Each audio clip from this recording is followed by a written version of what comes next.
আপনারা দেখছেন সাধনা। ওম নমো ভগবতে রামকৃষ্ণায়।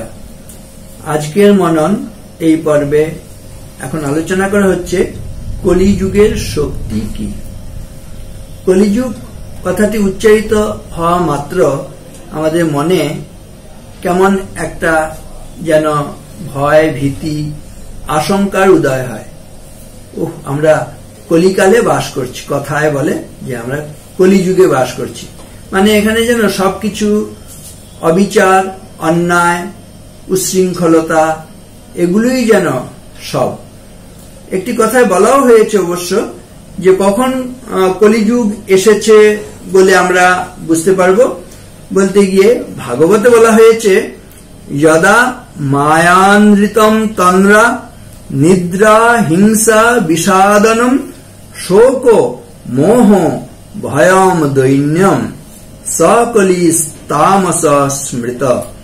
বলে যে যখন প্রতারণা, মিথ্যা, আলস্য, তন্দ্রা, নিদ্রা, হিংসা, বিষাদ, শোক, মোহ, ভয়, দৈন্য ইত্যাদি বেড়ে যায়, তখনই অজ্ঞান অন্ধকার পূর্ণ কলিযুগ উপস্থিত হয়েছে বুঝতে হবে। মূল শ্লোকটি আরেকবার বলা হচ্ছে, যদা মায়ানৃতম তন্দ্রা নিদ্রা হিংসা বিষাদনম শোক মোহ ভয়ম দৈন্যম সকলিস্তামস স্মৃত। আরেকটি জায়গায় বলা হয়েছে কলিযুগের দোষ বলতে গিয়ে বলা হয়েছে, প্রায়েণ অল্পায়ুষ সভ্য কলাবস্মিন যুগে জনাঃ মন্দা সুমন্দমতয়ো মন্দ ভাগ্য হ্যুপদ্রুতাঃ। এর অর্থ কি? হে মহাজ্ঞানী, এই কলিযুগের মানুষেরা প্রায় সকলেই অল্পায়ু, তারা কলহ প্রিয়, অলস, মন্দমতি, ভাগ্যহীন এবং সর্বোপরি তারা নিরন্তর রোগ আদির দ্বারা উপদ্রুত। মূল শ্লোকটি আরেকবার বলা হচ্ছে, প্রায়েণ অল্পায়ুষ সভ্য কলাবস্মিন যুগে জনাঃ মন্দা সুমন্দমতয়ো মন্দ ভাগ্য হ্যুপদ্রুতা। তাহলে এরকম যে সবকিছু যেন আমাদের প্রতিকূল, এই অবস্থায় তাহলে আমাদের রক্ষা হয় কি করে? এই কলিকালের প্রকোপ থেকে কি করে রক্ষা হয় এ সম্বন্ধেও বলা হয়েছে, আশার বাণী শোনানো হচ্ছে। কি সেখানে বলা হচ্ছে না, কলিকাল কুসর্পস্য তীক্ষ্ণ দংষ্টস্য মা ভয়ম গোবিন্দ নামদাবেন দগ্ধ যাস্যতি ভস্মতাম। এখানে কি বলা হচ্ছে? কলিকাল রূপী কুসর্পে তীক্ষ্ণ দাঁতকে ভয় করার প্রয়োজন নেই, কারণ গোবিন্দ নামের দাবাগ্নিতে এই সাপ পুড়ে ভস্মীভূত হয়ে যায়। নামের এমনি মাহাত্ম্য যে ভগবানের নাম করলে বলা হচ্ছে কলিকালের যে কুসর্প, তার দাঁতে যে ভয়ঙ্কর বিষ রয়েছে সেগুলো সব ভস্মীভূত হয়ে যায়। সেজন্য আশার বাণী শোনানো হচ্ছে না, কলিকাল কুসর্পস্য তীক্ষ্ণ দংষ্টস্য মা ভয়ম গোবিন্দ নামদাবেন দগ্ধ যাস্যতি ভস্মতাম। আর কি এই কলিযুগের শক্তি কি বলতে গিয়ে বলা হয়েছে না, কলিযুগের শক্তি হচ্ছে সংঘ শক্তি। এই সংহতি নিয়ে যদি আমরা চলি তাহলে আমরা ভালো থাকি। মূল শ্লোকটি এরকম বলা হয়েছে, ত্রেতায়াং মন্ত্র শক্তিশ্চ জ্ঞান শক্তি কৃতে যুগে দ্বাপরে যুদ্ধ শক্তিশ্চ সংঘ শক্তি কলৌ যুগে। বেদব্যাস এই কথা বলছেন। কি বলা হচ্ছে? ত্রেতায়াং মন্ত্র শক্তিশ্চ, ত্রেতা যুগের শক্তি হচ্ছে মন্ত্রের শক্তি। জ্ঞান শক্তি কৃতে যুগে, কৃতে যুগে অর্থাৎ সত্যযুগ, সত্য যুগের শক্তি হচ্ছে জ্ঞানের শক্তি। দ্বাপরে যুদ্ধ শক্তিশ্চ, দাপর যুগের শক্তি হচ্ছে যুদ্ধ শক্তি। আর সংঘ শক্তি কলৌ যুগে, এই বর্তমান যুগ কলিযুগের শক্তি হচ্ছে সংঘ শক্তি। এই যুগে তাই আমরা অবতার বরিষ্ঠ শ্রীরামকৃষ্ণকেও দেখি, তিনি সংঘের বীজ যুক্ত করে গিয়েছেন। যখন নাকি তিনি দক্ষিণেশ্বরে ছিলেন, তখন থেকেই তার ত্যাগী সন্তান, গৃহী সন্তান সকলকে একীভূত করে একটি ভালোবাসার সেই যেন সূত্রে সকলকে গ্রথিত করছেন। অনেকগুলো ফুল সেগুলো এনে গ্রথিত করছেন সেই ভালোবাসার সূত্রে। তিনি রামকৃষ্ণ সংঘ প্রতিষ্ঠা করলেন। যদিও এটি পরবর্তীকালে নয়ননাথ স্বামী বিবেকানন্দ হয়ে রামকৃষ্ণ মঠ, রামকৃষ্ণ মিশন ইত্যাদি নামে এই সংঘের প্রতিষ্ঠা করলেন আনুষ্ঠানিকভাবে, যার সূত্রপাত করেছিলেন শ্রীরামকৃষ্ণ স্বয়ং দক্ষিণেশ্বর, শ্যামপুকুরবাটি এবং পরবর্তীকালে কাশীপুরে। এর পূর্ণাঙ্গ রূপ দান করলেন বলরাম মন্দিরে রামকৃষ্ণ মিশন অ্যাসোসিয়েশন প্রতিষ্ঠা করে স্বামী বিবেকানন্দ। তাহলে মূল কথা হচ্ছে কলিযুগের শক্তি হচ্ছে সংঘ শক্তি। মূল শ্লোকটি এরকম: ত্রেতায়াং মন্ত্র শক্তিশ্চ জ্ঞান শক্তি কৃতে যুগে দ্বাপরে যুদ্ধ শক্তিশ্চ সংঘ শক্তি কলৌ যুগে। এই কলিকালে কিভাবে কলির হাত থেকে আমাদের রক্ষা হবে বলা হয়েছে, সদয়ম হৃদয়ম যস্য ভাসিতম সত্য ভূষিতম কায় পরহিতে যস্য কলিস্তস্য করোতি কিম।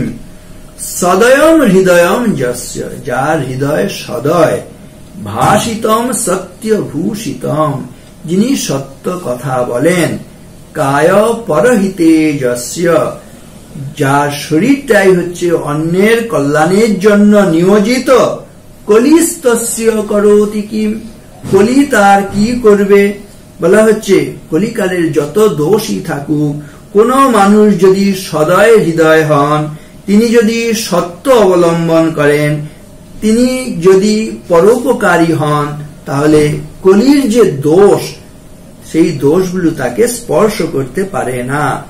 বলে যে তপঃ পরম সত্য যুগে ত্রেতায়াম জ্ঞানমুচ্যতে দ্বাপরে যজ্ঞমেবাহু দানমেকম কলৌ যুগে। সত্য যুগে তপস্যা, ত্রেতা যুগে জ্ঞান, দ্বাপরে যজ্ঞ ও কলিযুগে দানই হলো প্রধান ধর্ম। যদি এই ধর্ম কেউ অনুশীলন করে, তাহলে কলির প্রকোপ থেকে তারা অনেকটাই রক্ষা পান। আর কোন জীবনটা সফল হয় বলতে গিয়ে সেই প্রার্থনা করা হয় না, জীবনে যাবদ আদানম স্যাৎ প্রদানম ততোধিকম ইত্যেষা প্রার্থনা अस्माकम ভগবান পরিপূর্যতম। হে ভগবান, তুমি আমাদের এই প্রার্থনা পূরণ করো। জীবনে বেঁচে থাকার প্রয়োজনে আমরা মা বাবার কাছ থেকে, প্রকৃতির কাছ থেকে, রাষ্ট্রের কাছ থেকে, সমাজের কাছ থেকে যা কিছু গ্রহণ করি, বেঁচে থাকতেই সেই প্রকৃতিকে, মা বাবাকে, রাষ্ট্রকে, সমাজকে যেন তার চেয়ে বেশি দান করতে পারি। এই দান করতে পারলে আমাদের জীবন ধন্য হয়, কৃতকৃতার্থ হয়ে যায়। তাহলে কলিযুগের শক্তি হচ্ছে দানের শক্তি, কলিযুগের শক্তি হচ্ছে না সংঘ শক্তি। পঞ্চভি সহ স্থাতব্যম, পঞ্চভি সহ গন্তব্যম, পঞ্চভি সহ বক্তব্যম, না ভয়ম পঞ্চভি সহ। পাঁচজনের সঙ্গে মিলেমিশে চললে আমাদের আর কোনো ভয় থাকে না। পঞ্চভি সহ স্থাতব্যম, পাঁচজনের সঙ্গে আমাদের অবস্থান করতে হবে। পঞ্চভি সহ বক্তব্যম, পাঁচজনের সঙ্গে আমাদের কথা বলে কোন সিদ্ধান্ত গ্রহণ করতে হবে। পঞ্চভি সহ গন্তব্যম, যে কোনো জায়গায় আমরা যাব, পাঁচজনকে সঙ্গে নিয়ে যদি থাকি, তাহলে আমাদের আর কোনো ভয় থাকে না। আরেকটি সুন্দর ভাবে বলা হয়েছে, কলি শয়ানো ভবতি সঞ্জিহানস্তু দ্বাপর উত্তিষ্ঠ ত্রেতা ভবতি কৃতম সম্পদ্যতে চরণ। বলা হয়েছে কতদিন আগে কলিকাল ছিল, বা এখন কলিকাল, কতদিন আগে সত্যযুগ ছিল, কতদিন আগে দাপর ছিল, ত্রেতা ছিল, এগুলো নিয়ে আমরা ভাবি। কিন্তু বলা হচ্ছে না, কলি কাল, সত্য যুগ, দাপর যুগ, এগুলো আমার আপনার শরীর অবলম্বন করে তারা এই মুহূর্তেই অবস্থান করছে। এটা বোঝাতে গিয়ে কি বলা হচ্ছে, কলি শয়ানো ভবতি। আমি আপনি যখন শুয়ে থাকি তখন আমার আপনার জীবনে কলিকাল এসেছে বুঝতে হবে। সঞ্জিহানস্তু দ্বাপর, যখন নাকি আমরা জেগে উঠলাম তখন হচ্ছে আমাদের জীবনে দাপর যুগ এলো। উত্তিষ্ঠ ত্রেতা ভবতি, যখন উঠে দাঁড়ালাম তখন আমার আপনার জীবনে ত্রেতা যুগ। আর কৃতম সম্পদ্যতে চরণ, যখন আমরা চলতে শুরু করি তখন হচ্ছে সত্য যুগ। তারপর বলা হয়েছে চরৈবেতি চরৈবেতি, এগিয়ে চলো এগিয়ে চলো, অনওয়ার্ড মার্চ, গো ফরওয়ার্ড। যখন আমরা এগিয়ে যাব, অগ্রগতির পথে ধাবিত হব, তখন আপনার আমার জীবনে সত্য যুগ এসেছে। যদিও এখন বলি না, এখন এইটি হচ্ছে কলিযুগ চলছে, কিন্তু এই কলি যুগেও যদি আমি আপনি চলতে শুরু করি, এগিয়ে যাবার জন্য সংকল্প গ্রহণ করি, তাহলে এ যুগেই আমি আপনি সত্য যুগের যে অনুকূল অবস্থা, সত্য যুগের যে সুফল, সেটি আমরা লাভ করতে পারি।